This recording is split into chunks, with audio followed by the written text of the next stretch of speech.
পবিত্র ঈদুল আজহা উপলক্ষে কুরবানির পশুর হাটের ইজারা দেওয়া হয়েছে। ঢাকা উত্তর সিটি কর্পোরেশনের পক্ষ থেকে এই ইজারার দরপত্র ছাড়া হয়। এই ইজারার দরপত্র ঢাকা পলিটেকনিক ইনস্টিটিউট সংলগ্ন মাঠ সংলগ্ন আমি ওইখানে ইজারা দেই। দরপত্রে আমার দর ছিল 2,17,57,700 টাকা। আমার যে সেকেন্ড ইজারা দাতা তার দর ছিল 1,50,00,000 টাকা। আমার তৃতীয় যে ইজারা দাতা তার ইজারা ছিল 1,40,00,000 টাকা। তাহলে যদি তিনজন ইজারাদারের দরে আপনি মূল্যায়ন করেন, সিটি কর্পোরেশনের 5 দিনের হাটের জন্য সর্বোচ্চ দরদাতাই এই জায়ান্ট এন্টারপ্রাইজ এই ইজারার দায়িত্ব পাবে।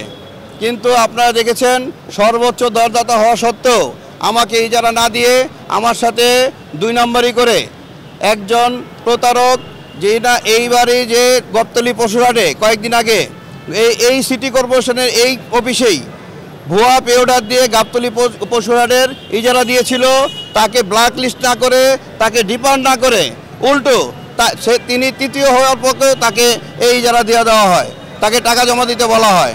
এখন প্রশাসকের কাছে আমার আকুল আবেদন, আমি ভুক্তভোগী জায়ান্ট এন্টারপ্রাইজের প্রোপাইটর মোহাম্মদ মনিরুজ্জামান, আমি সরকারের রাষ্ট্রীয় কোষাগারে 88 লক্ষ টাকা বেশি দিতে চাচ্ছি ভ্যাট সহ।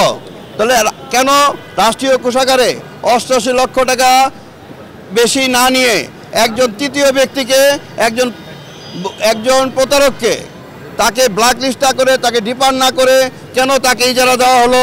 এই জন্য প্রশাসকের কাছে আমরা আমার জায়ান্ট এন্টারপ্রাইজের আবেদন পুনর্বিবেচনা করে আমাকে আজকের মধ্যেই যেন টাকা পরিশোধের নোটিশ দেওয়া হয়, এই জন্য আমরা এখানে দাঁড়িয়েছি।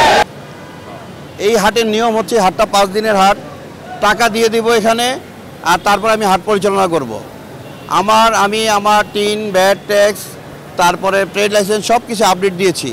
তারপরে এখানে ওই যে একটা বললাম না, আওয়ামী লীগের একটা পেচারটা এখানে ভর করছে। যদি আমার কোনো কাগজে লিগেন্স থাকেও, প্রিপেয়ার টেন্ডার নিয়ম হচ্ছে আপনি সর্বোচ্চ দরদাতা, আপনাকে কল করবে, আপনাকে জানাবে, আপনি যদি সেই কাগজটি দিতে না পারেন তখন আপনাকে বাদ দেওয়া হবে, দ্বিতীয় ব্যক্তির কাছে যাবে। এখানে দ্বিতীয় না তৃতীয় ব্যক্তির কাছে চলে গেছে সরাসরি। আমাকে কোনো কিছুই জানানো হয় নাই, আমাকে কেন বাদ দেওয়া হলো আমাকে সেটাও জানানো হয় নাই। একটা অন্যায়ভাবে তারা এই কাজটা করেছে। আমরা গতকালকে প্রশাসক এবং অন্যান্য কর্মকর্তা বরাবর পুনরায় আমার দিকে ওয়ার্ক অর্ডার দেওয়ার জন্য আমি আবেদন করেছি, টাকা জমা রিসিট দেওয়ার জন্য, এবং আজকে জোর দাবি জানাচ্ছি, নাইলে এই সিটি কর্পোরেশনতে ইনশাল্লাহ আমরা সকল অন্যায়কারীকে হটিয়ে তারপরে বাসায় ফিরবো ইনশাল্লাহ।